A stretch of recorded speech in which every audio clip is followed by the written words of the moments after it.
ಮಗನ ರಿಸೆಪ್ಷನ್ಗೆ ಈಶ್ವರಪ್ಪನವ್ರು ಬಂದಿದ್ದರು. ಭಾಳ ಏನೋ ಚೆನ್ನಾಗಿತ್ತು ಆ ದೃಶ್ಯ ನೋಡೋದಕ್ಕೆ. ಹೆಗಲ ಮೇಲೆ ಬೆನ್ನು ಚಪ್ಪರಿಸಿ ಮಾತಾಡ್ತಾ ಇದ್ದರು.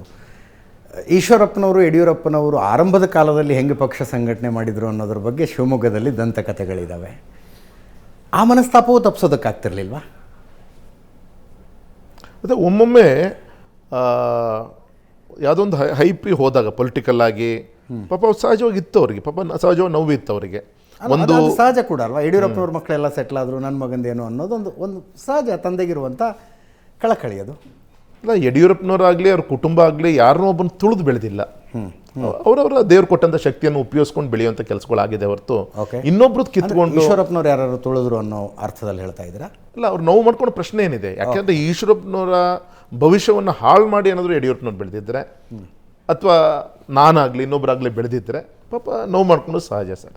ಆ ಥರ ಅವ್ರ ಭವಿಷ್ಯ ಹಾಳು ಮಾಡೋಂಥ ಪ್ರಶ್ನೆ ಯಾರು ಅವ್ರು ಹತ್ತುವಂಥ ಅವ್ರದ್ದೇ ಆದಂಥ ಒಂದು ಸ್ವಾತಂತ್ರ್ಯ ಅವ್ರಿಗೆ ಸಂಘಟನೆಯಲ್ಲಿತ್ತು, ಬೆಳೆಯುವಂಥ ಅವಕಾಶ, ತೀರ್ಮಾನಗಳು ಕೇಂದ್ರದಲ್ಲಿದ್ದಾಗ. ಅಲ್ಲ, ಅವ್ರ ಮನಸ್ಸಲ್ಲಿ ಉಳ್ಕೊಂಡ್ಬಿಟ್ಟಿದೆ.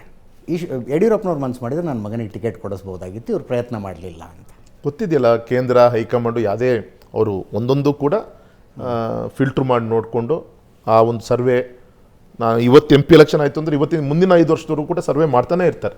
Result, monthly progress, yearly progress ಒಬ್ಬ ವ್ಯಕ್ತಿದು, ಈಗಿನ ಸಂಸತ್ ಸದಸ್ಯಂದು, ಆ ಬೇಸ್ ಮೇಲೆ ಡಿಸಿಷನ್ ತೆಗೆದುಕೊಳ್ತಾರೆ ಹೊರತು ಯಾವುದೇ ಕಾರಣಕ್ಕೂ ಕೂಡ ಯಡಿಯೂರಪ್ಪನವರಾಗಲಿ ವಿಜೇಂದ್ರ ಅವ್ರ ಮಾತು ಕೇಳ್ಕೊಂಡು ಫೈನಲ್ ಡಿಸಿಷನ್ ತೆಗೆದುಕೊಳ್ಳಿ.